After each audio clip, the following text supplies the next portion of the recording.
இந்த வீடியோவில் நம்ம எஸ்பிஓ வந்து கடந்து வந்த பாதையை வந்து பார்க்க போகிறோம். எஸ்பிஓ வந்து ஸ்டார்ட் பண்ணது 2018 ஸ்டார்ட் பண்ணாங்க.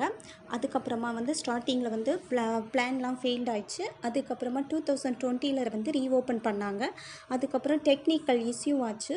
அப்புறமா வந்து வித்ரா எடுக்கிறதுல இஷ்யூ ஆச்சு. அப்புறமா டெவலப்பர் வந்து அதை வந்து சீட் பண்ணிட்டாங்க. அப்புறமா 40 days வந்து கம்பெனிலேருந்து பிரேக் விட்டாங்க. அப்புறம் ரீஓப்பன் சக்ஸஸ்ஃபுல்லாக பண்ணாங்க. வீடியோ டாஸ்கில் கொஞ்சம் இஷ்யூ ஆச்சு. அகெயின் சைட் இஷ்யூ ஆச்சு. இன்னும் 150 days வந்து பிரேக் விட்டாங்க. அட்மின் டீம் சைட்லேருந்து அதனை வந்து சரி பண்ணாங்க.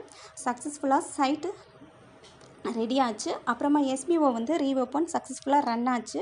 அதுக்கப்புறமா பெரிய ஹெட் ஆஃபீஸ் வந்து ஓப்பன் பண்ணாங்க. எஸ்பிஓ வந்து லோகோ ட்ரேட்மார்க் ரிஜிஸ்டர் பண்ணாங்க.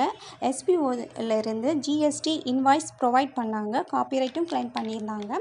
வித்ராவில் கொஞ்சம் டிலே ஆச்சு. ஆனாலும் எஸ்பிஓ வந்து அதை வந்து சரி பண்ணாங்க. எஸ்பிஓ வந்து வித்ராவில் டிரான்சாக்ஷன் வந்து சக்ஸஸ்ஃபுல் ஆச்சு. ஆர்பிஐ வந்து பாணி கொடுத்தாங்க. 90 days பிரேக் விட்டாங்க. அதுக்கப்புறமா வந்து ஃப்ரீ ஜாயினிங் ரீஃபண்ட் தரதா சொன்னாங்க.